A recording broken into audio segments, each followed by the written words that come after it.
सलुसनाथ' जोंना जोंनि सलुसना जोंनाव पलुसन जागोन जोंनि गथ' गथाय रायजो जानाय इयुननि बे थांखिया मालाबाबो जानाय नङा बिथाङा बुंदों हा बिगासे होगोन हा बिगासेजों जोंनि बर' मानसिया जोंनि हाग्रा ओनसोलाव थाग्रा मानसिया मालाबाबो रायजो जानो हाया जेरैबाबो जों मोसौ मोसा फिनानै जानाय मानसि मोसौ मोसा जोङो हाग्रा बंग्रायाव थायो बन लायनो थाखाय जोंहा दरकार जों राजा आमोलनिफ्राय जमिदार आमोलनिफ्राय जों रायजो जानाय मानसि जोङो बे रायजो बे गामियावनो जों रायजो जानाय जों बेखौ मालाबाबो हगारनो हाया आरो हगारथारनाय नङा जोङो गिबियावनो आं बेखौनो बुंनो लुबैदों जे जोङो आगोलनिफ्रायनो मथामथि जोङो 25-26निफ्राय जोङो नैबे हानि थाखाय एसे जुजिबोबाय थादों दा बिथांमोनहाबो जोंनि नैबे मेडिया प्रेस खालामनायजों लोगोसे बिथांमोना मिथिनानै जोंखौ दाखालि 9 तारिखआव लेंहरदों जोंजों सावरायनो होननानै बे सावरायनायाव जों बिथांजों मोगा-मोगि जादों बिथाङा बुंदों जोंखौ बे पावार प्रजेक्ट होनायाव नोंथांमोना जेबो खथि जाया नोंथांमोननो सुबिदासो होगोन साख्रि होगोन हायाबो रेजिस्टार जागोन बे खोथाखौ बिथाङा बुंदों नाथाय जों गनायनो हायाखै दिनैहाय बिथांमोनखौ आदानि कम्पानिखौ अरुणाचल बा मणिपुर हरिसाइडनिफ्राय होखारहरजादों दा जोंनाव जायगा मोनैखाय जोंनाव पर्बतझराव नुहुरनानै बिथांमोना जायगा होदों नाथाय जोङो बे जायगा होनायखौ जों गनायनो हाया मानोना जोंहा गामि दरबासेया फुरा खथि जायो बे खथि जानायनि थाखाय जोङो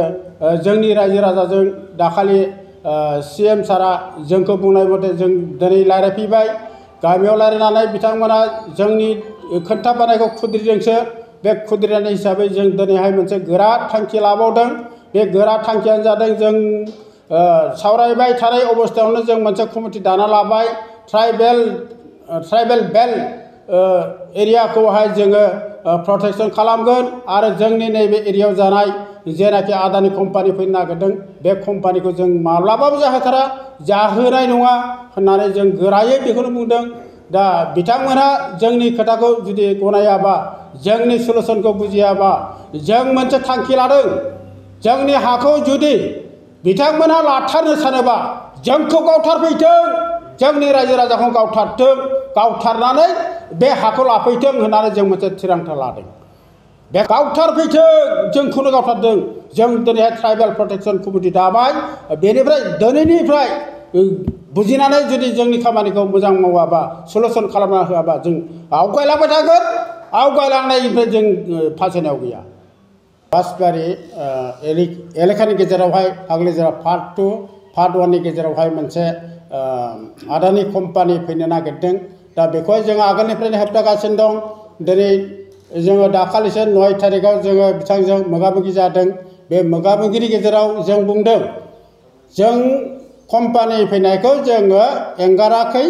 किन्तु जोंनाव जे जानो नागिरदों बे जानो नागिरनाया जोंनि रायजो राजाफोरनि थाखाय बहुद खथिकारक बेखायनो जोंनि रायजो राजाफ्रा जाहोआ जानाय नङा होननानै बादा होदों जुदियो जायोब्ला आलदा साइडजों लांथों बिथांमोनहा बे आलदा साइडआव जानायनि थाखाय जोंहा जेबो आपत्ति गैया जों बेखौनो जोंनि रायजो राजाफ्रा जोंखौ खुद्रिखांनानै बुंबावदों नोंसोर मारै रायलायखो माखो दिनैहाय जाथारोब्ला जों बेसेबां खथि जागोन नोंथांमोना एसे जर खालामनानैबाबो रायलायथों होननानै जोंखौ थिसनदों दा जोंबो बुंदों बिखा फोरदाननानै जों बुंदों CMजों जोङो मोगा-मोगियाव स्पष्ट खोथाखौ बुंदों नांगौबा जोंखौ गावथारहैजोबथों अब्लाबो जोङो जोंनि बे एरियानि हाखौ जों हगारनो हाया होननानै जों बुंबोदों आरो दिनैहाय बिथांमोना बुंहरदोंमोन जोंखौ सप्ताह खनसेनि गेजेराव मोजां रायजो राजाजों बिजिरनानै जों लेंहरफिनगोन जों सावरायफैफिननांगोन होननानै बिथाङा बुंदोंमोन दा बे खोथाखौ आं दिनैहाय स्पष्ट बुंबाय जोंनि रायजो राजाफ्रा मालाबाबो जोंनि नैबे आदानि कम्पानि जागोनखौ मालाबाबो जाहोनाय नङा जाहोथारनाय नङा बेखौहाय रायजोफ्राबो बुंबाय जोंनिफ्रायबो जों बेखौनो प्रसार खालामबाय आरो जों दिनैहाय मोनसे कमिटि गोख्रों बानायबाय बे कमिटियावबो आंनो प्रेसिडेन्ट भाइस प्रेसिडेन्ट बिनुता ब्रह्मखौ होदों सेक्रेटारि दं सेक्रेटारियाव मदन प्रसाद हाज'वारिखौ होदों आरो सासे जों एसिस्टेन्टआव लादों ओमफ्राय ट्रेजारार लादों ओमफ्राय बाखि जत' दङ जोङो गावबुरा सन्थानिफ्राय प्रत्येक गामिनि साफा साफा मेम्बाराव थिसनना लाबाय दा बेजोंनो जों मावगोन होननानै गोख्रों थांखि लानानै जों दिनैनि प्रकास खालामनाया बेखिनियानो